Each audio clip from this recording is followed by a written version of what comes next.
Morning all, it's a beautiful autumn morning here and the sun is just rising, so I'm going to head out and give it some serious horsepower. I'm heading over to Sligo, Mullaghmore no less, about 2.5 hours journey from here, so hop on the back and enjoy the spin.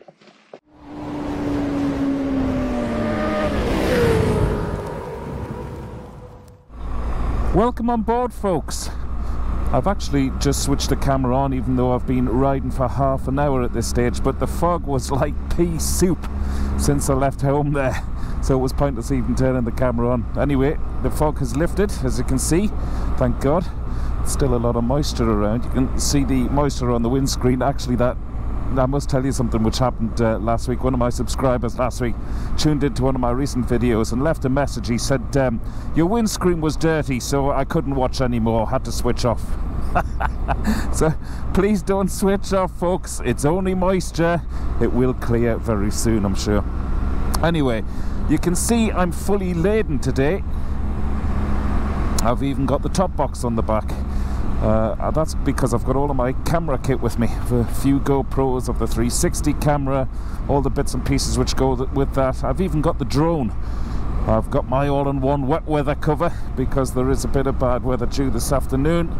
So anyway, I'm taking all eventualities, but it did make me think. You know that woman called Itchy Boots, her channel's amazing. She goes off for 9 months touring different parts of the world. In fact, I think she's still in South Africa at the minute. But she goes away for 9 months, as I say, with less equipment than I'm taking away with me for one day. What is that about? I'm going to have to rethink this whole packing lark. And actually you can see I've got my new tank bag. That's the SW Motec City Pro. I was going to make a video about how to fit that because when I ordered it I thought it was going to be a nightmare to fit, and there wasn't that many videos around on YouTube showing me how to do that. But anyway, I figured it out in 5 minutes. I should have made the video because I was thinking it'd be bloody awful watching me fussing around all the different screws and bolts and nuts and thread locker and all that, making an idiot of myself. Anyway, I was very, very happy that's fitted. That's on one of those magnetic tank ring things as well. You can tell I'm not very technical by my terminology. One of those magnetic tank ring things. Anyway, it all works. What I have in here actually is my stills camera as well, just to take any beauty shots along the way. One thing I will say about riding with the top box is that it really does upset the balance of the bike. Obviously with the Boxer engine, which is predominantly where all of the weight is in this bike, it's very down low, so it's really easy to maneuver at slow speeds. And with the top box on, in fact, it's the first thing I can notice. It's really twitchy, and when I come to a standstill at a junction, I mean, there is high risk, or I can feel it just wanting to fall over because of the weight in the top box. So that's one thing I'll be on the lookout for today. Hopefully by the end of the day I'll not even notice I've got weight in that top box. I'm sure it's just a case of getting used to it. Now I'm coming up to a crossroads where I'm going straight over. The lovely cyclists out, as well as myself. I'm not going to say anything because we're all allowed to share the roads, of course. So we're off to, as I mentioned in my intro, we're off to Mullaghmore. There's a place there called Classybourne Castle, actually, which I've never been to, but I've seen many photographs of. And its beauty is somewhat overshadowed by its notoriety, actually, of an event which took place there over 40 years ago. Don't want to say too much about it at this stage because I want to give you a little history lesson when we're over there. And so stay with me. We should be there in about an hour and a half, I think. Probably in about 3 minutes on the video. I don't know why I've just told you an hour and a half, as if you're going to sit and watch this for an hour and a half. And the BMW, of course, my Black Beauty, which I'm on today, this is its first outing since I had it serviced last week. It was a major service. It was the valve clearance service. So if you're thinking about getting one of these bikes, folks, just double check the service and prices before you do, because I was absolutely stunned to be handed a bill last week for €700. I mean, I drive a Land Rover car for work, and the service and bills are well noted that they're crazy money for Land Rovers, but the Land Rover bill is not as much as my motorbike service was last week. So anyway, somewhat shocked and stunned. It's my fault. I should have shopped around beforehand, rather than, I mean, it's too late, obviously, shopping around service prices after I've paid the bill. Look at this scenery. Yeah, we'll leave money aside for the minute. Actually, no, do you know what? We won't, because I've got to finish that story by telling you that I'm having very little luck with servicing and motors and cars and motorbikes at the moment, because 3 weeks ago the engine blew up in my Land Rover whilst I was over in England working. That was just an unbelievable bill, but I was stranded. I had to get it fixed. I had to get a reconditioned engine put in to even get back to Ireland. I've been away for 5 months, as many of you know who follow me on this channel, so I was just dying to get back to my family, and I was going to pay anything, of course, just to get home after 5 months, but I was really stuck, and so yeah, we'll leave money aside for the moment. This is my happy place, being on 2 wheels, and we're heading over to the beautiful west of Ireland. It's a funny little route from where I live in County Cavan in Ireland, because even though I live in the Republic, on this particular route at the moment, in fact I think as we speak I'm in Northern Ireland rather than the Republic, so on this route heading over west, I think we crossed the border 4 or 5 times on the way over there. You only sort of know that because the road signs change from kilometres per hour into miles per hour. Nevertheless, scenery is absolutely stunning. We're near something at the moment called Marble Arch Caves. I have visited there before. It's an incredible geological landscape, waterfalls and caves and everything you might expect from the name Marble Arch Caves. Sorry, it's early. No! The rain has reared its ugly head, but fear not, I can actually see a bit of blue sky above, which is where we're headed. Anyway, I shouldn't be unduly worried, because the footage you're seeing now is recorded on the new GoPro 10, and it's supposed to have a lens coating which disperses rain. So hopefully, obviously I can't tell at the moment, hopefully there'll be no rain on the lens, which will detract from your viewing. Forget the special name of it, but you can check it out. And I've also got the rubber cover on the Insta360 camera to protect the lens, which is an absolute must. I think you can buy that cover for around €20. But if you're going to get one of them cameras, just buy one of them, because as soon as that lens gets scratched, the repair bill is at least €200. So it's worth spending the 20 quid. Just get past this car.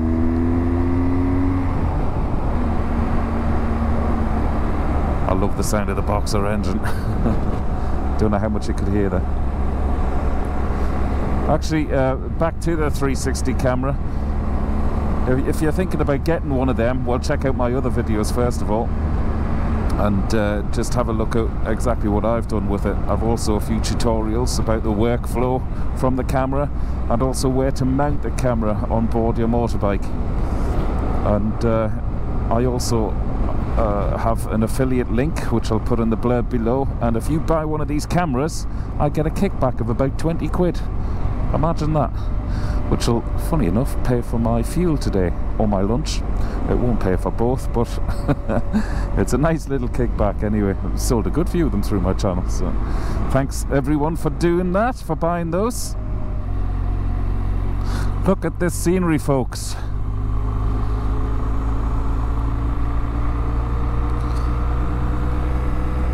So those of you who are familiar with the landscape will know that we're nearly in Sligo, because this is, of course, Benbulben.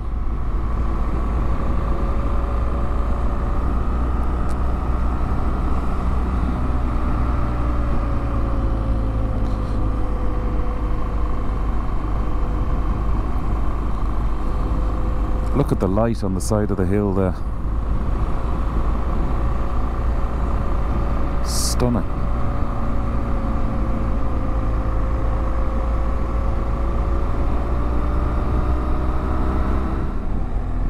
To be honest, even in the rain, it's absolutely spectacular, the scenery over here. I remember when I first moved to Ireland, gosh, nearly 20 years ago now, and I thought I'd seen a good bit of the world doing what I do, and therefore I'd taken in a lot of scenery, but the scenery in Ireland never fails to stop me in my tracks. It's just an incredible place to ride around, especially on a motorbike. I don't think I've ever come out on a motorcycle trip without a camera.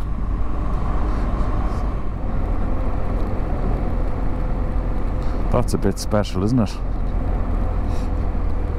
I'm turning right here.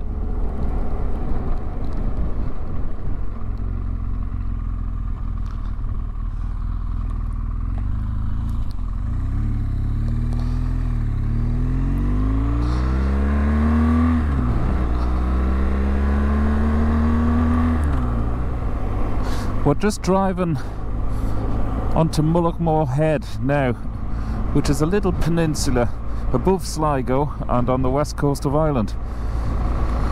And after this hedgerow, about 11 o'clock direction, you should see Classiebawn Castle. You see over there, it's right in the distance at the moment. Absolutely spectacular. Oh my god, it's lit up as well in the sunshine. That is incredible. I'm going to stop and take some photographs as soon as I get a better shot of it, and then I'm going to go into a piece where I'm going to tell you the history of the castle and exactly what happened over here. Oh wow, a bit rough out there today.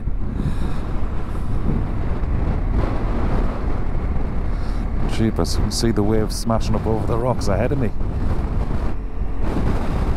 Don't know if I'll be flying the drone today. Might not get it back. It'll be one of those one-way drones. Look at the waves there. Holy God. Stunning. I might have to turn around and get a photograph of the bike with the waves in the background. In fact, that's exactly what I'm going to do. Do 360 turn.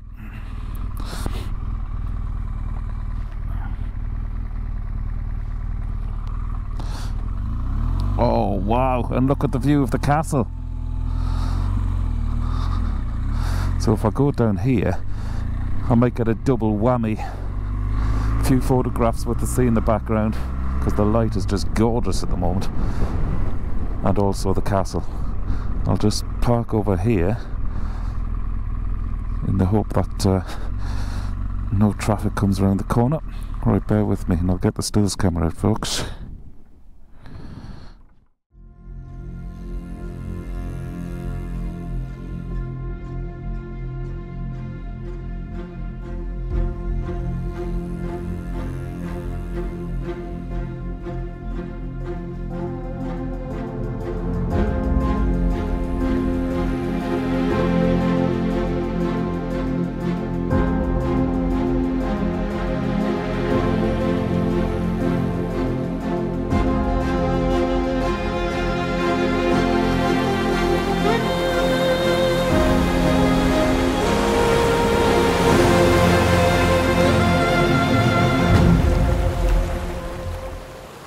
And here I am in Mullaghmore, a beautiful little fishing town on the west coast of Ireland, just above Sligo.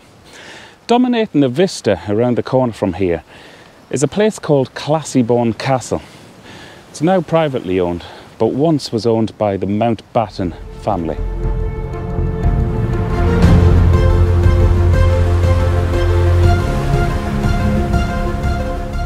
Lord Louis Mountbatten, the Earl of Burma, the last Viceroy of India, and the great-uncle of Prince Charles holidayed here at his Irish residence, Classiebawn Castle, every year along with friends and family.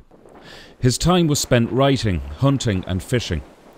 He was also a prominent figure at Mullaghmore Pier, tending to his wooden fishing boat which was called Shadow 5. He would head off into the North Atlantic to lay lobster pots and return the following day to marvel in his catch. On the 27th of August 1979, Mountbatten decided at breakfast in Classiebawn that the conditions were perfect in order to retrieve their haul, so off he went with 6 others, including the young boat boy Paul Maxwell, to the pier, where they embarked on their fateful voyage. The 29-foot boat was well known amongst the locals, but was equally known to the IRA. 50 pounds of gelignite had been planted underneath the boat the previous day in a second attempt to assassinate Mountbatten.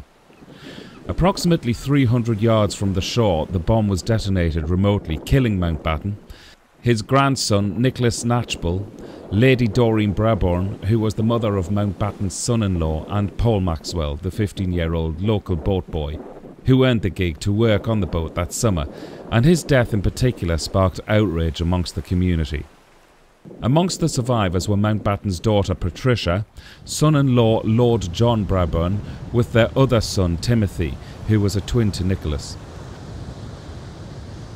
The IRA said they had chosen Mountbatten as a high-profile figure as well as an easy target, not helped by his lack of security, and referred to his death as an execution. The event was so shocking, the world's press descended on the tiny harbour and set up their operations centre here in the Pierhead Hotel, which continued for many weeks. In fact, also that day there was a separate ambush in Warren Point, some 120 miles away, killing 18 British soldiers, but the press had decided this story was their headline. The village of Mullaghmore was shook, as was the world, and the IRA had successfully delivered their message, as well as instilling fear into the British population. Yet despite this incredible vista, it's unimaginable to think what happened here just over 40 years ago. As a mentor and confidant to Prince Charles, the Prince referred to Mountbatten affectionately as Dickie, and claimed he was the grandfather that he never had.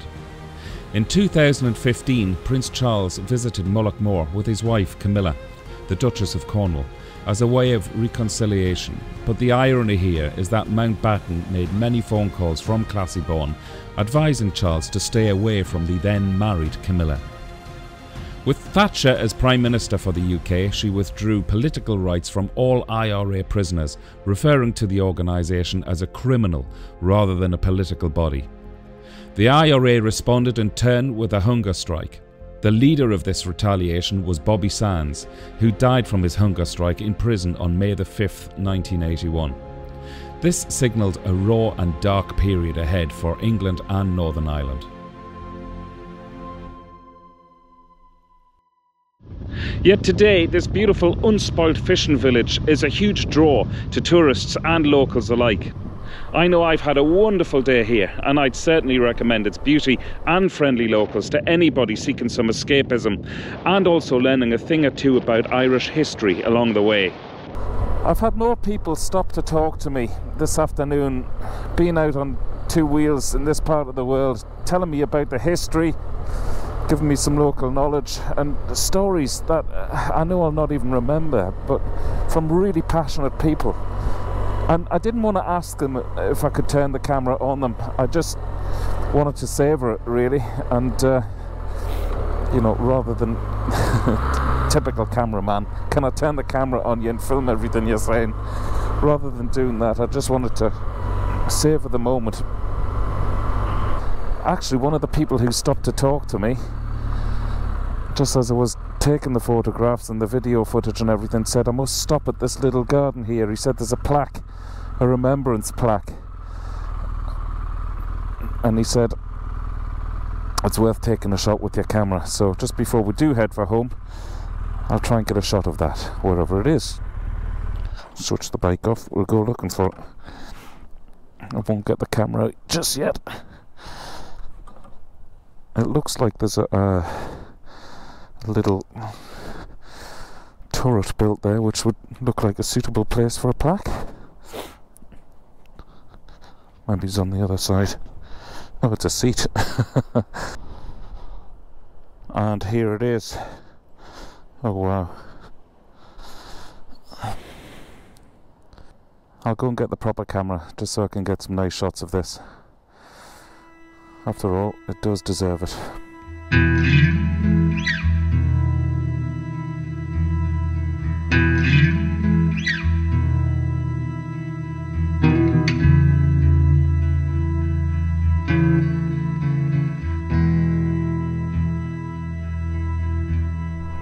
Well, I hope you enjoyed that as much as I did, folks. I just loved seeing that.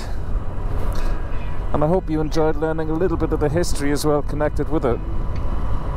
I can even still see it in my rear view mirror there. My side mirror, rather. Incredible place.